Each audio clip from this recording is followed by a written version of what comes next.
हमारे पास यहाँ पर दो आयत या रेक्टेंगल्स हैं, ये पीला वाला रेक्टेंगल और ये नारंगी वाला रेक्टेंगल, और इन दोनों का क्षेत्रफल या एरिया बिल्कुल एक बराबर है।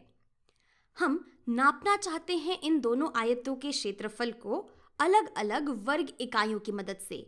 तो यहाँ पर ये जो छोटा वाला नीला वाला वर्ग है हमारा, इसकी जो चौड़ाई है ये मान लेते हैं ये 1 फुट के बराबर है, और इसकी जो ऊंचाई है ये भी 1 फुट के ही बराबर है।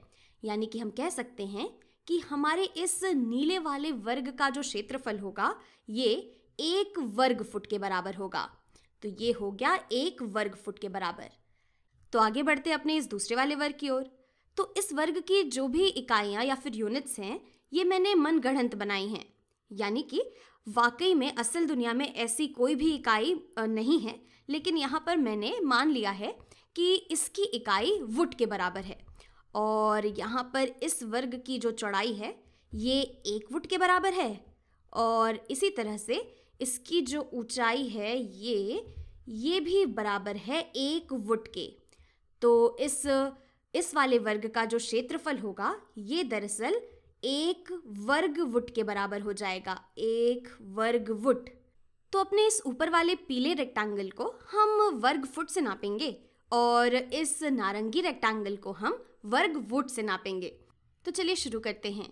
ये आ गया मेरा 1 वर्ग फुट, ये हो गए 2 वर्ग फीट, 3 वर्ग फीट, 4 वर्ग फीट, 5 वर्ग फीट, और ये आ गए मेरे कुल 6 वर्ग फीट यहाँ पर।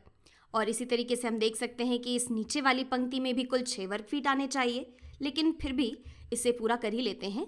ये हो गया मेरा 7वां वर्ग फीट, 8वां वर्ग फीट, 9 वर्ग फीट, 10 वर्ग फीट, 11 वर्ग फीट, 12 वर्ग फीट।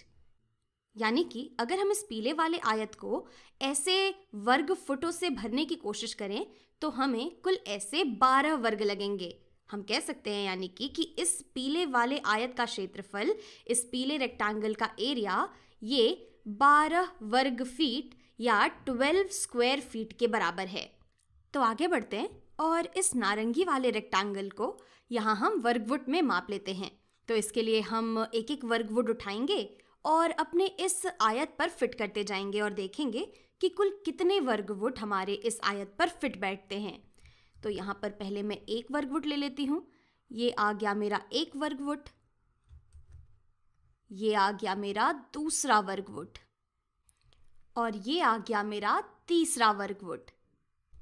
तो हम कह सकते हैं कि हमारे इस नारंगी वाले आयत का जो क्षेत्रफल है ये 3 वर्ग वुट के बराबर होगा। माफ कीजिएगा, 3 वर्ग वीट के या फिर 3 स्क्वायर वीट के।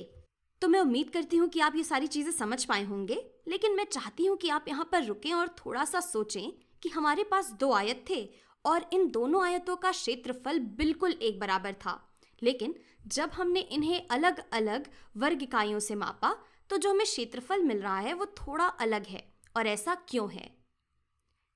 तो इसे समझने के लिए आप इस बात से सोचना शुरू कर सकते हैं कि कितने वर्ग फुट मिलकर हमें 1 वर्ग वुट दे देंगे। तो चलिए देखते हैं कि हम अपने इस 1 वर्ग वुट में कुल कितने वर्ग फुट रख सकते हैं। तो यहाँ पर मैं उठा लेती हूँ 1 वर्ग फुट, ये मैंने इसे यहाँ रख दिया। फिर ये आ गया मेरा दूसरा वर्ग फुट, तो अब हमारे पास कुल 2 वर्ग फीट हो गए। ये आ गए 3 वर्ग फीट, और ये आ गए कुल 4 वर्ग फीट। तो आप देख सकते हैं कि 1 वर्ग वुट बराबर है 4 वर्ग फीट के। यानी कि हम कह सकते हैं कि 12 वर्ग फीट ये दरअसल 3 वर्ग फीट के ही बराबर होना चाहिए। इसीलिए हमने जिस तरह से इन दोनों क्षेत्रफलों को मापा है वो बिल्कुल ठीक है।